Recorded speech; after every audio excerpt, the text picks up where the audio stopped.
and service. I have no shortage of disagreements with this administration, but I'll give credit where credit is due. You are a great choice to lead the U.S. Agency for International Development.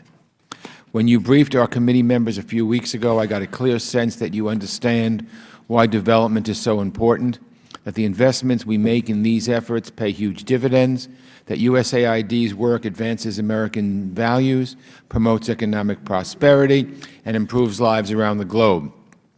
These aren't just nice things to do, they're integral to promoting our security, healthy and more productive societies, governments that respect the rule of law and transparency, countries that are strong, fair leaders in their regions. All these help us to advance our interests around the world. They deny our enemies the opportunities to exploit vulnerable people and find safe havens in lawless areas, because poverty and lack of opportunity create hotbeds for instability and violence. Ambassador Green, you've been a member of this congressional body, as a member of Congress. You've been our ambassador to Tanzania, president of the International Republican Institute, director at the United States Global Leadership Coalition, board member of the Millennium Challenge Corporation, and now you're our top official dealing with development. You've seen up close what a difference development assistance makes. You've seen how development initiatives help countries lift themselves up, how they prevent crises and conflicts before they start, how they put within touch ends to global health pandemics like HIV, AIDS, and tuberculosis. As I said, I think you're a great pick for this job, Ambassador Green, but with a 33% cut to USAID's budget, there's no one, I believe, who could do your job effectively. This budget would undermine everything I mentioned earlier that contributes to our country's security, and frankly, it's just heartless. Food for Peace zeroed out, development assistance cut by 42%, humanitarian programs down by 34%, basic education 53%, more than half, and democracy and governance programs a 41% cut from last year's mark.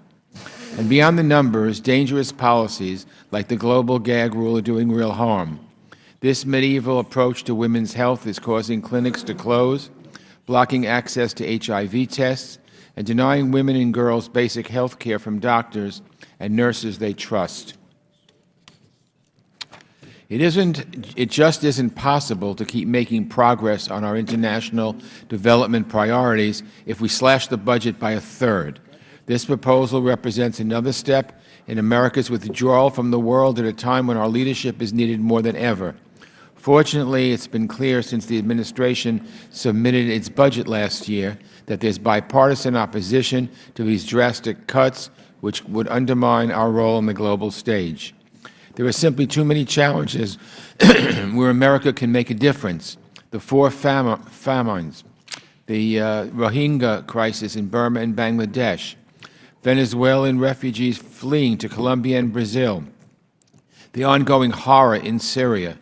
These are areas where USAID's expertise is desperately needed and where this budget would hamper our ability to provide desperately needed assistance. And as a reminder, USAID accounts for roughly 0.5% of the total federal budget. So arguments that we cannot afford it just don't fly with me, especially after the President signed a tax bill that blows $1.5 trillion hole in the budget. And finally, Ambassador, I know as well that you are proposing a lot of reforms at USAID. I just want to ensure that any changes are done to modernize American development and make it work better, not simply starting with a budget number and downsizing to fit it. I thank you very much for consulting with our committee, and I encourage you to continue the dialogue so that we can be part of this process. And I thank you again for your service and your time and the times we've met. I really have a good feeling with you at the helm. So thank you again for your service and your time today, and I yield back, Mr. Chairman.